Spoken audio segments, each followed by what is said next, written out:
House with Whoopi, Abby Huntsman, Joy Behar, Sunny Hostin, and Megan McCain. Now, let's get things started.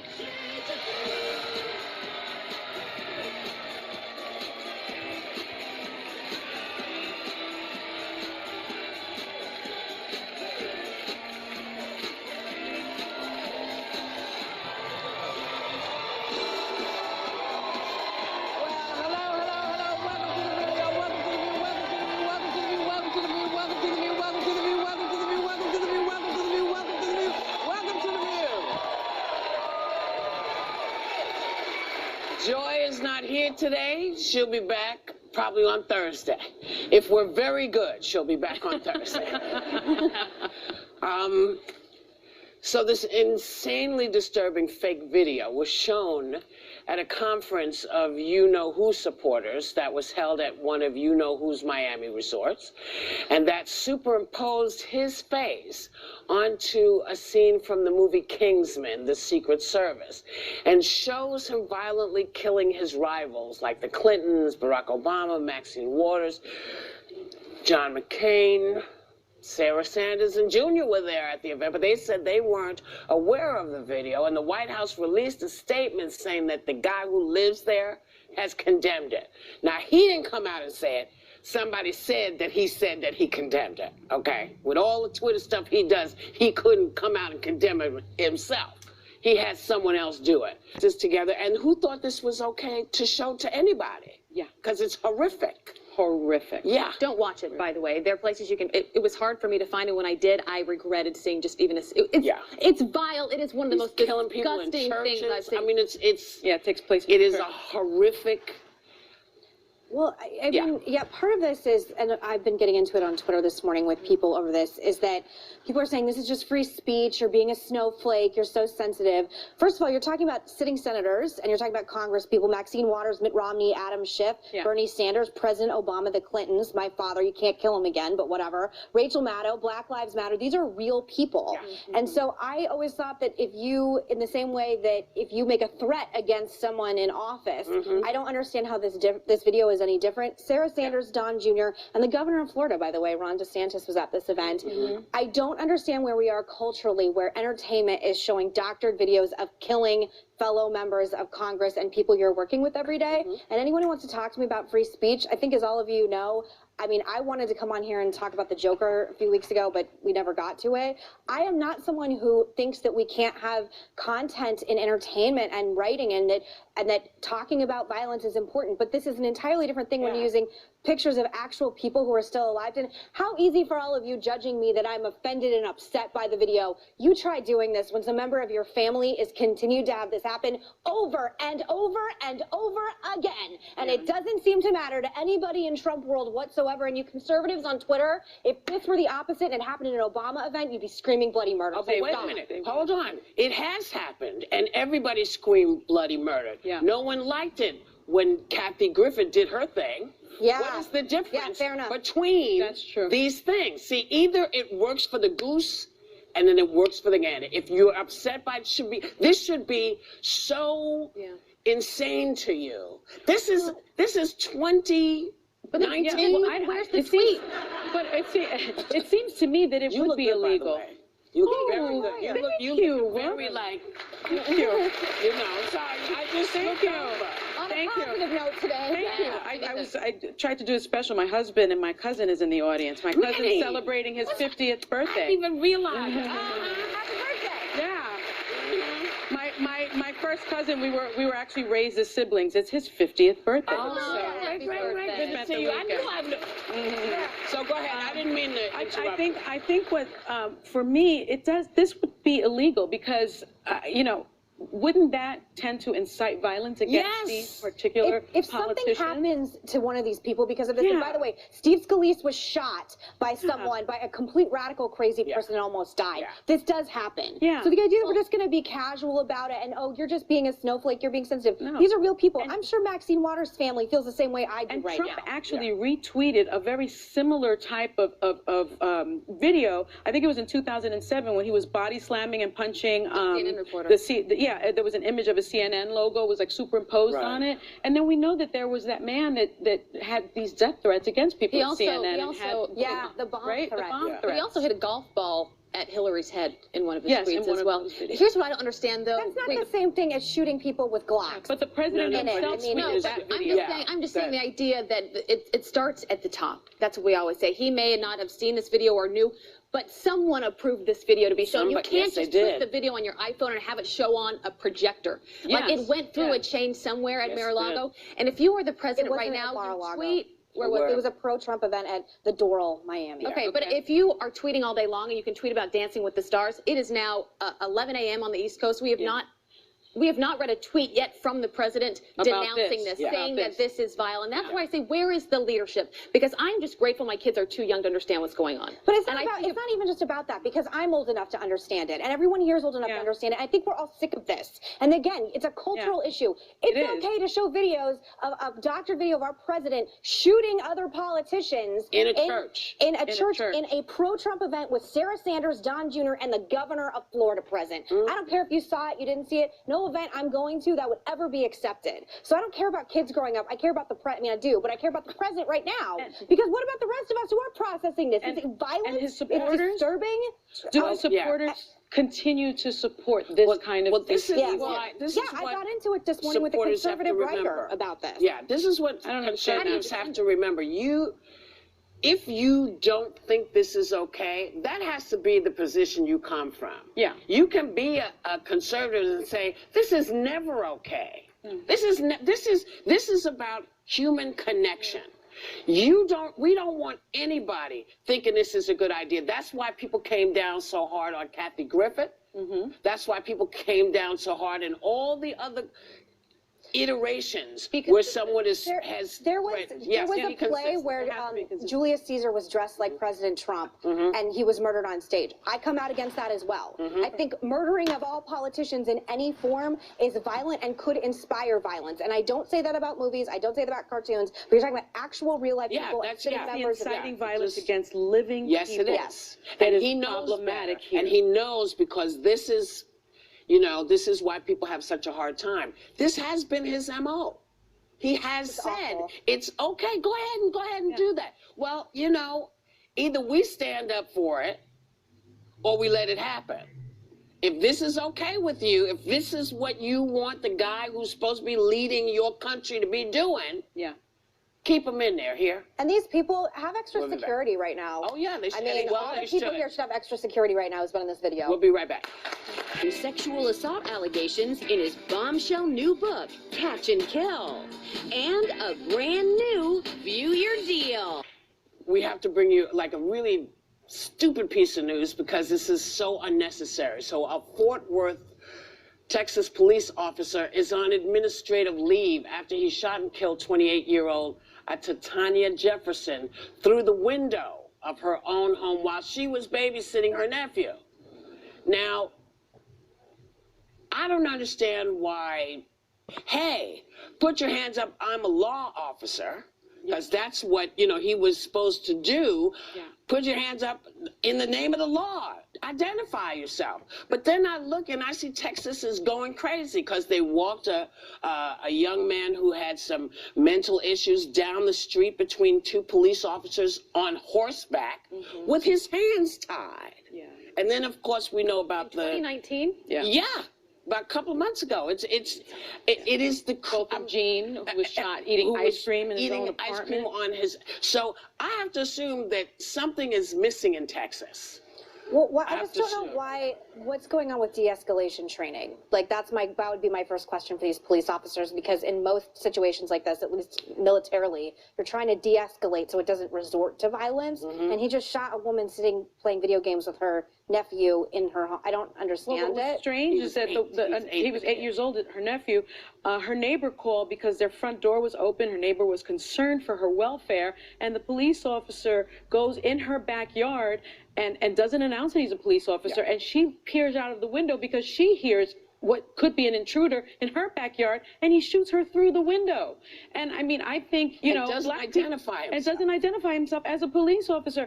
I mean, you can't, as if you're black, you can't eat ice cream in your own home. You can't go to Starbucks. You can't barbecue while black. Now you can't, you know, be with your video, playing videos with your nephew in your own home. Why are black people disproportionately shot 4 times more than white people in these United States of America? I don't understand what I would like to suggest, because we're going to talk about this more, but we have such a big show coming up that we're going to get through it. But yes, I know. I know. But what we want to say is that this is a detriment to everybody. Yeah. If it can happen to black people, it can happen to Asian people and white people and men and women. This is a problem, and we're going to talk about it, but not more today. We are going to talk about it later on. Right now, we're going, because when we come back, we got a hell of a show. The scathing denial of the rape allegation against him in Ronan's new book. Why does he say NBC tried to kill his investigation into sexual misconduct accusations against Harvey Weinstein? He's live on The View next. Kill is full of really shocking and hard claims about how far people went to silence him, from Weinstein hiring ex-Mossad agents to spy on him, to his own employers at NBC News telling him to stop his investigation. We got to warn you, viewers, this is really mature subject matter. So if you have kids at home, now's the time to get them out the room. All right. Welcome back, Ronan Farrow. Yeah, Guys, thank you. thank you, everyone. Thank you for having me on. Yeah. Thank you for And coming for back. consistently at this table tackling those hard subjects. Thank you. I respect the hell out of that. Nice. Thank you.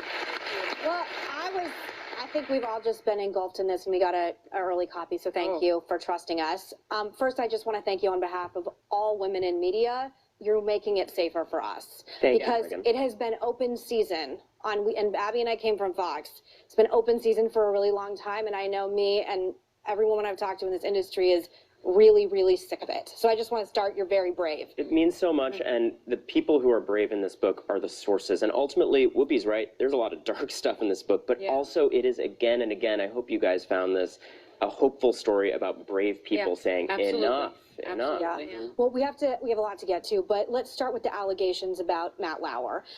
It made a lot of news last week. NBC claims Lauer was fired in 2017 for, quote, inappropriate sexual behavior in the workplace. But in the book, you write that the alleged victim, Brooke Neville's allegations are much more disturbing. I found them much more disturbing. She says she was raped. What does Neville say happened that night? And for me, I keep saying I've been done with Matt Lauer since the way he treated Ann Curry. So. And Ann Curry is incredibly brave in this book and speaks out about having actually reported another incident involving Matt, involving another colleague years before that firing. So, you know, this is about more than any one person, any one allegation, as serious as they are. This is about how systems of silencing and protecting, sometimes enshrined in corporate and legal practices at a company, shut people up, and maybe that risks other people getting hurt. For Brooke Neville's, you're absolutely right. This was described in one way initially, and we talk in the book about how people were calling it an affair. There's significant evidence in the book that it was actually actively characterized in the press as an affair at the behest of some people at NBC. And as recently as last week, they were still doing that. This was not an affair, what she alleges. Now, the book is incredibly carefully fact-checked. It's very fair to Matt Lauer. Matt Lauer's thinking is all in there. But what she claims is that she said no to a very brutal and violent act and was injured by it. And, you know, it's been weaponized against her that, as in so many cases of sexual violence, she was then in a situation where she's working with this guy and she couldn't, in her description, get away from him, and there were other encounters that happened afterwards. But she has been clear in saying that is not an affair. That was her struggling to get out of a toxic situation with someone who had previously attacked her. Well, let me ask you this, because Matt Lauer wrote a response letter, and he calls the account categorically false. He says that the sexual encounter with Brooke, like all of his relationships, was completely consensual. He also says that she was an enthusiastic and willing partner. He says at no time did she behave in a way that made it appear she was incapable of consent. He suggests she's lying about him in an effort to sell a book. And he also goes on to say that all of these women he's had affairs with have abandoned shared responsibility. What is your response to that? I will let that statement stand on its own and only say that, as with everything else I report on, Matt Lauer was given a very fair opportunity for fact-checking and comment, and his thinking and many of the ideas you conveyed there are in the book loud and clear. I'm confident in the reporting in the book. I'm confident in the fact-checking, and I will let the facts stand on their own. Brooke Neville's claims checked out. NBC felt they checked out, and they fired him over it. And I think that it represents an ongoing cover-up culture that we see way beyond NBC, that it has been so mischaracterized, and she has been so silenced, and in fact was paid 7 figures this year to ensure that she can never speak about NBC executives and what they did or didn't know about this. But they say that they didn't know about Matt Lauer's Here's what they actually say, behavior because at all. you claim that NBC had multiple secret settlements and non-disclosures with women who alleged misconduct from Lauer years before this incident. But NBC, they put out a statement today calling this, quote, false. They say the agreements you seem to be referring to involve employees who made no complaint to management and whose department agreements or departure agreements were unrelated to Lauer and completely routine. They add, we have no secrets. We've got nothing to hide. Do you have proof? There is proof and a paper trail in this book. And here's the thing, the nature of secret sexual harassment settlements employed by Harvey Weinstein, employed by NBC, employed by a lot of the institutions in this book, is that they don't say, here's a payout so you don't talk about Matt Lauer and these specific things he did to you. The nature is, we know legally, it's euphemistic. It's a payout for silence. It bans them from talking about the company and what it knew. It's designed to protect executives. But we did the reporting and found that just about everyone involved in all these transactions said this was explicitly designed to shut up women with allegations about sexual harassment. And here again, the risk there is if companies continue to silence people, predators stay at companies, and more people potentially get hurt. Also in that email, it was blast out to the employees this morning at NBC. I think they would rather you not be speaking anymore. Some of these executives, they say that you have an axe to grind against NBC News. You had a show that was canceled there, that you are angry with them. How do you respond? Not even slightly. The book is very clear about the fact that I had friendly relationships with all these people outside of the killing of the Weinstein story, thought only highly of them. And the only reason that I'm not there now is because it became increasingly clear to me after all this went down that there was a much bigger story, that this was more than just the killing of one story. This was a pattern of concealment, and source after source came to me saying they had been abused in this corporate context and that there were systems designed to cover it up. Again, this is important in our profession, in the media. I did similar reporting on CBS, and by the way, similar claims there, axe to grind, smear campaign ahead of time. Every story I do, I get this sort of stuff. Our shows were canceled at the same time. They were. So there's something we can always relate to. But I think you would agree too that, you know, I kept working for years after there. There's clearly no axe to grind. You have a Pulitzer Prize. Yeah, I think we're done with that. You're a Pulitzer Prize. But you know what? One of the big questions. And also to Megan's point, journalist. you know, there's this conversation that they're attempting to focus things on, which is what did I have and when? And that's my question, because they're basically saying that you're reporting, that they refused to run your reporting on Harvey Weinstein because your story wasn't ready.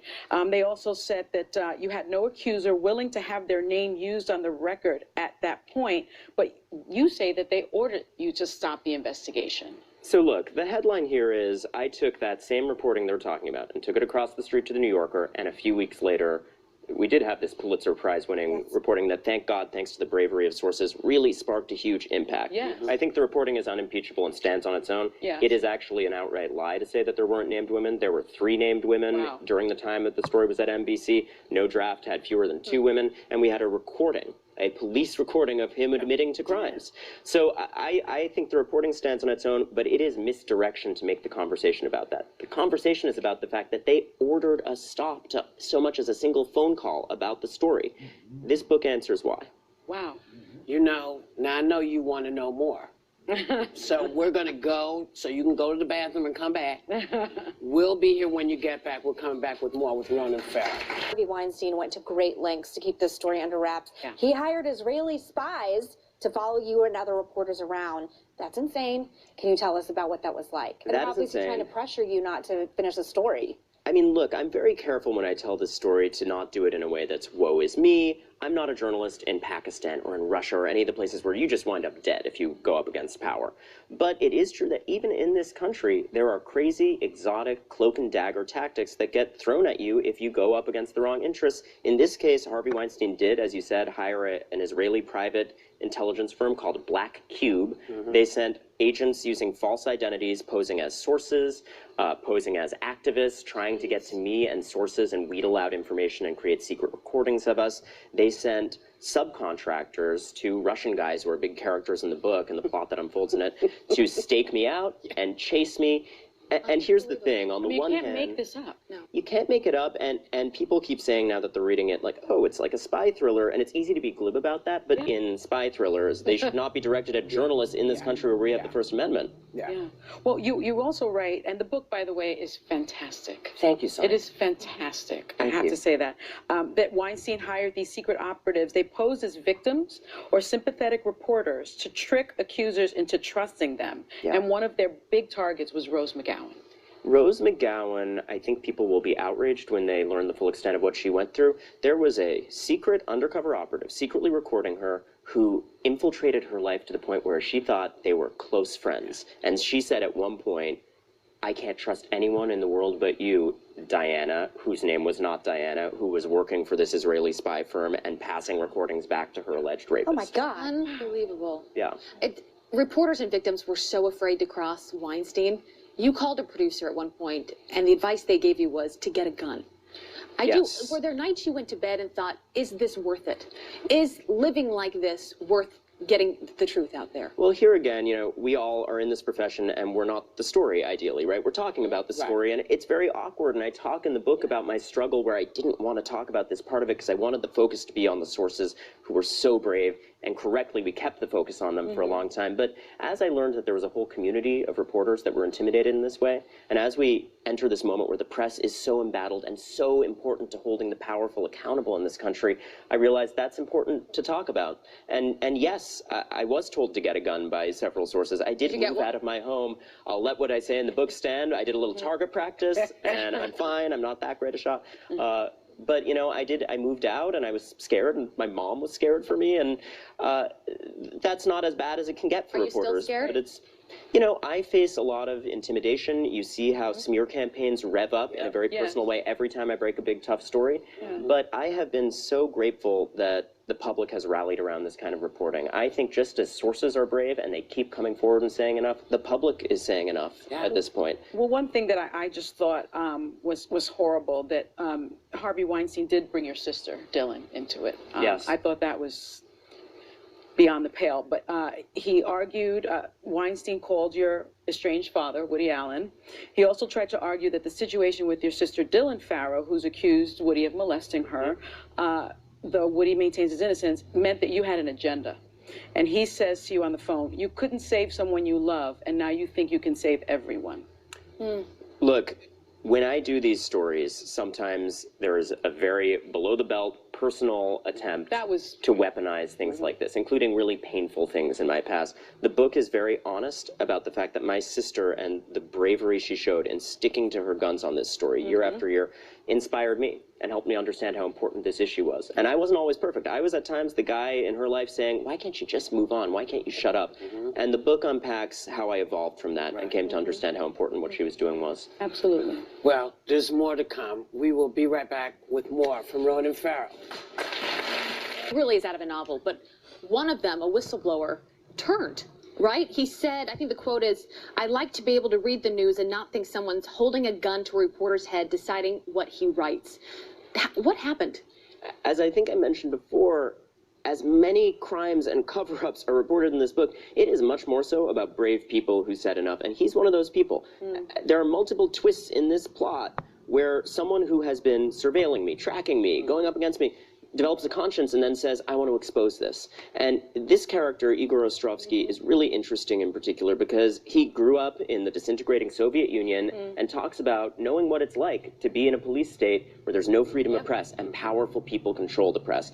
We are at risk of that happening in this country too, and we got to protect the hell out of this great institution. It's beyond the Me Too movement, explain what we mean when we said that. Well, so, this is, yes, an important body of reporting I'm proud of about, a television network, about spy firms. It's not about any one of those organizations. It's also, there's a huge plot thread in this book about AMI, the publisher of the National Enquirer, which buried stories for Trump, for Harvey Weinstein. There's a new example of AMI going after a story to try to catch and kill it, buy it to bury it, for Donald Trump, with Donald Trump's associates collaborating and supervising. We got to see the full list of the vault of dirt that they had on Trump at that tabloid empire. So there's a lot of new stuff in a lot of new areas, but it all falls into this category, guys, of systems designed to silence. And it's time for that to end. And I do think I end this book, writing it and even rereading it, on a hopeful note. I hope you guys have that reaction, because people are still refusing to shut up. Will the current management at NBC survive? Because for me, reading this, it's hard to understand why they still have jobs. I agree. Why do they still have jobs? We're talking about Andy Lack. We're talking about Noah Oppenheim, people that killed your story for various reasons, they say. Right. Whatever the reasons, and their rebuttals are included in full in this book, they killed that story. It went on to be that significant. And there's more about them in this book. There's multiple women on the records alleging misconduct against Andy Lack. There's a depiction of a chain of command that I think people are correctly raising questions about. I am not an activist. I'm a reporter. My job is to interrogate these facts precisely and fairly. It is very fair to them. I think it is correct that the wonderful journalists at NBC are calling for action, asking tough questions. I don't know what form that takes. There was more of a societal outcry about Fox management. And I just think it's interesting, working at Fox, heads rolled very quickly. And CBS, after I reported on that. But you have to be willing, you have to be willing to purge. And that's the difference. You have to be willing to purge and willing to move forward. Because whatever Fox News is, they were willing to do that. I don't see how they survive this. Well, you know what? It's the women that speak out. It's the women that make the difference. We saw that firsthand when we were at Fox. And thank God for women who speak out at all of these companies. I think people are listening for the first time now in a lot of cases. Ronan, you are always welcome at this table, as you know. Thank you. Thank you for being so The gracious new with book, me. Catch and Kill. Let me have a book, girl. Yes. Thank you so much. The new book is out tomorrow. Make sure you go and get it, because if it's not you yet, it could be. You want to know more. We'll be right back.